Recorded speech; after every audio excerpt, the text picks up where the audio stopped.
दोस्तों, हमारी आज की कहानी शुरू होती है कैलाश पर्वत पर माँ पार्वती और भगवान शंकर की वार्तालाप से। माँ पार्वती एक बार धरती की प्राकृतिक सुंदरता को निहार रही होती हैं और अचानक से उनका ध्यान जाता है एक पीड़ित बूढ़े मनुष्य पर, जो कि राह में चलते हुए सबको कोसता हुआ राह में ठोकर मारता हुआ चल रहा था।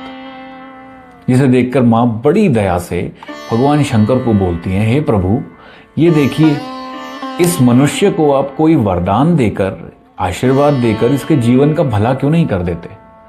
जिस पर हंसते हुए मंद मंद मुस्काकर भगवान शंकर माँ पार्वती के दयालु दिल को, ममता भरे दिल को समझते हुए बोलते हैं, हे देवी, मैं बिना मांगे, बिना परिश्रम के किसी को भी कैसे कोई वरदान दे दूं।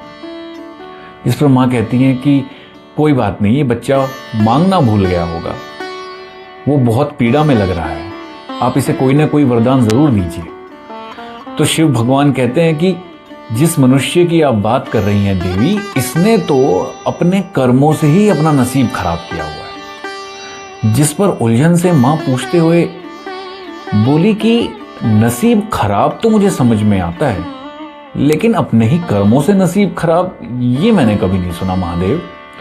तो शिव जी उन्हें कहते हैं, कोई बात नहीं, मैं आपको बताकर नहीं, मैं आपको दिखाकर समझाता हूं, बताइए मैं इसको क्या वरदान दूं। तो मां पार्वती बड़ी खुशी से बोली कि रास्ते में जा रहा है, आप एक काम करिए, एक सोने से भरी पोटली इसके रास्ते में गिरा दीजिए, ये उसे उठाएगा तो अपने जीवन व्यापन अच्छे से कर पाएगा। भगवान कहते हैं, तथास्तु। और कुछ ही पल में उसके सामने एक सोने से भरी पोटली प्रकट हो जाती है, जिसे देखकर वो और गुस्से में आ जाता है। ऊपर देखकर भगवान पर कोसता है कि मेरे रास्ते में जब देखो कंकड़ ही भेजते रहो, और जोर से लात मार के उसे परे कर देता है। मां पार्वती बड़ी हैरान और कहती है, कोई बात नहीं, ये बहुत ही ज्यादा क्रोधित लग रहा है, बच्चे से फिर गलती हो गई, आप एक काम कीजिए, अब की बार सुंदर सी सुनहरी पोटली हीरे मोती भरकर इसके सामने ले आइए। ये जिज्ञासा से भरे, कम से कम उसे उठाकर खोलेगा तो सही, अब की बार ऐसी गलती नहीं करेगा। भगवान फिर कहते हैं, तथास्तु।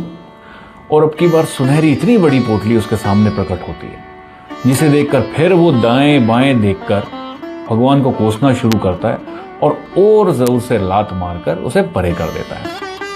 अब की बार मां पार्वती से रहा नहीं गया। मां पार्वती खुद मनुष्य का रूप लेकर उसके सामने प्रकट हो जाती है और कहती हैं, ए बाबा, ये देख, ऊपर से भगवान ने हो सकता है तेरे लिए कुछ बहुत ही सुंदर तोहफा भेजा हो, जरा खोल कर तो देख इसमें क्या है। अब की बार मनुष्य को और गुस्सा आता है।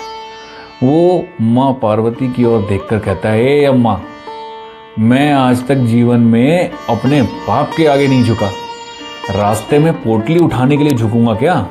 ये मेरी शान के खिलाफ है, जाओ जो भी है तुम ही रख लो। और वैसे भी भगवान ने आज तक मेरे लिए कुछ अच्छा नहीं किया। अब ये सुनकर मां पार्वती वापस कैलाश लौटी और शिव जी की ओर देखकर कहती, मैं समझ गई महादेव, जो मनुष्य अपना ही खुद भला नहीं करना चाहता, जो मनुष्य बार बार मौके देके जाने पर उन्हें लात मारकर परे कर देता है और किसी के समझाने पर विनम्रता से समझने को भी तैयार नहीं, ऐसा इंसान तो अपने ही कर्मों से अपने नसीब को खराब कर रहा है। उसका भला तो कोई भी नहीं कर सकता, महादेव आप खुद भी नहीं।